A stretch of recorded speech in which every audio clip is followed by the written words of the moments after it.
Hey, what's up? John Sonmez here from simpleprogrammer.com.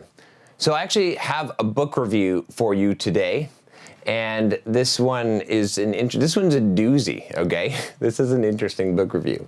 All right, some of you are not gonna like this. Some of you are gonna be like, John, you're not supposed to read that book.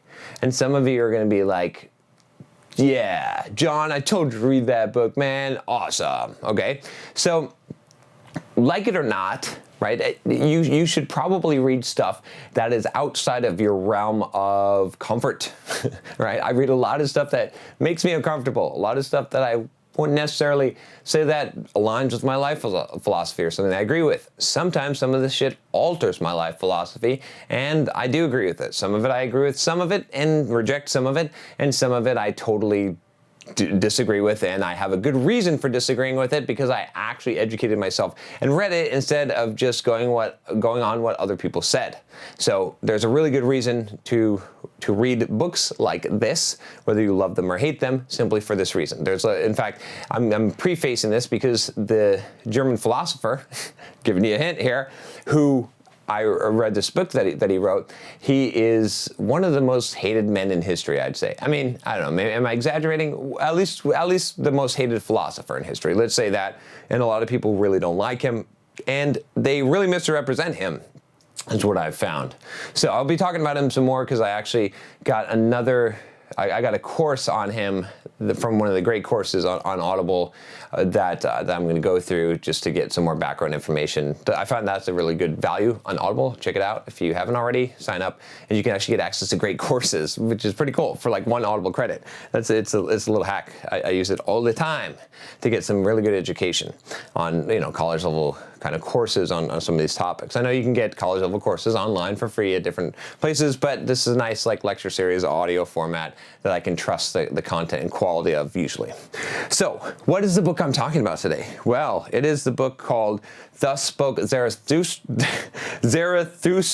I have trouble saying that. In fact, the author's name I just have a whole bunch of trouble saying, even though I've heard it so many times. It's Friederich Nietzsche. Friederich Nietzsche. German philosopher. So, what is this book about? You know what? I listened to this book, and this is one of those books, like I tell you guys, when I listen to audiobooks, I usually listen to them at 3x speed. This was a book that I listened to most of it at 1.5 or 1x speed, and I still don't know what the fuck it's about. No, I'm just kidding. I get it, but I don't get it, right? And I think that's the point of Nietzsche. I think I did look some stuff up after. I didn't pre-look up stuff because I didn't want to be influenced by someone else. But afterwards, I think a lot of people kind of said, yeah, I've been studying Nietzsche for 30 years and I don't get him. No, not completely. And I don't think the point is for you to get him, and I don't think he's presenting a complete life philosophy or worldview. Instead, I think he's trying to make you think. And I see a little bit of that, but I see a little bit more of a life philosophy there as well. So this book is sort of, how can I describe this book? It is a book that is going to piss off a lot of people. It has pissed off a lot of people historically, and I can see why. A lot of Christians would not like this book at all because of the content. The famous quote from the book is "God is dead," and it's mistaken. Like, having read the book now or listen to the audio version, for those of you that are super technical and like to bag on me because I listened to a book instead of reading it. Okay, there we go. So, having listened to the entire book, I would say that it's taken out of context a lot, right? And that God is dead doesn't mean that God has died. It just means that our concept of God is not even close to reality. And so the concept that we've constructed as man of God is dead, is no longer functional or purposeful. It doesn't serve any kind of purpose anymore. He talks about the idea of the Superman and how the higher man, how we're waiting for the Superman.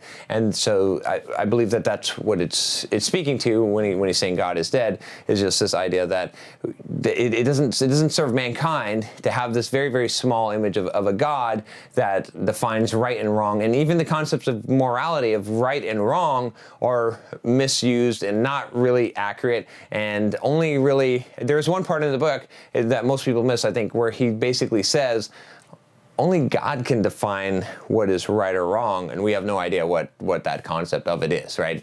And we don't have any concept of what God is. So again, I don't want to get in a religious debate here, because as far as this goes, I've recommended books just to give you the spectrum, okay, on religion here, just to give you the spectrum, all right, just for some of you, because I want you to, I don't care if you hate me, it's totally cool. Like, you could fuck off and hate me, fuck off and die, you too, all right, it's cool, but I do want you to make sure you understand why you hate me, if you hate me, okay? And so here's the thing. I did a book review on boundaries, okay? I recommend this book all the time. It's a very, very Christian book. Very, very Christian. So much that I have to put a bunch of caveats in here and say read the book anyway because the content is so good, okay? And so now we've got Friederich Nietzsche, right? We've got the Spoke Zarathustra. So I've covered the gambit, right? And I've read a lot of different books. So the only reason why I bring that up is just because I don't want you to get lost in some of these phrases. I don't want you to get lost in some of these concepts. I want you to understand that there's some valuable philosophy and some valuable thinking in this book, and that the point of the book is not necessarily to attack Christianity, although it does, and although his life philosophy and the way that he views the world would say that all kind of organized religion is probably dead, right? That would be a good way to put it, I think I'd say. So the book is really written in a very parabolictic, I'm making up that word, parabolictic form. It follows this character, Zarathustra, damn it. Zarathustra. Why is that so hard to say? Zarathustra.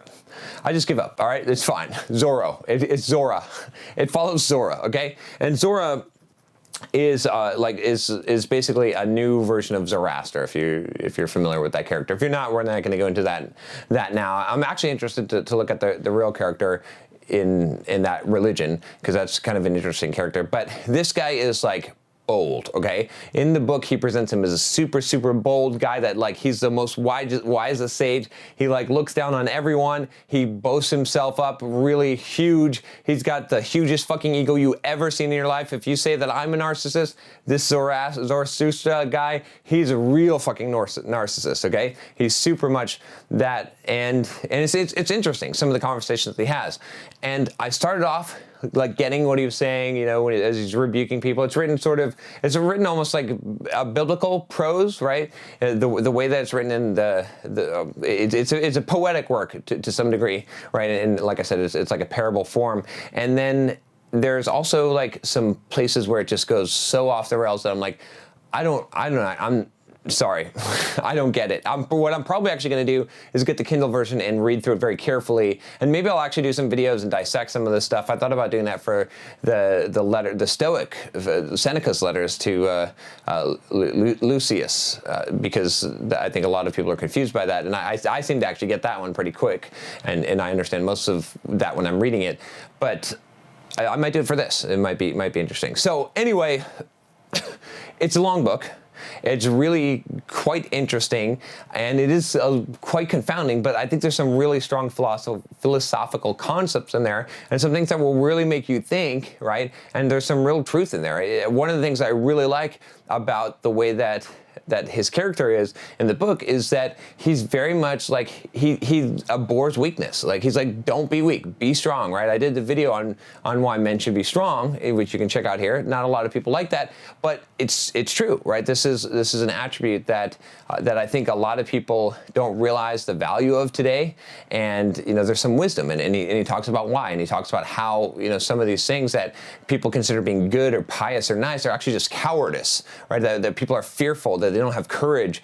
And so there's a lot of really just good concepts in here. It would take hours to give the book a thorough reviewing, but I suggest you check it out. Again, I know this book has been associated with Nazis and all this stuff, and that people, it's like, people say it's anti-religious and all that. I get it. And it probably is anti-religious, to be honest with you. But There's some interesting concepts in here. It would be worth a read. Even if you're totally opposed to what he's saying, that's fine, but at least you would know what he's saying. Because I've heard about this guy for a long time, right? Have I ever read him before? No, this is the first time, I'll be honest with you.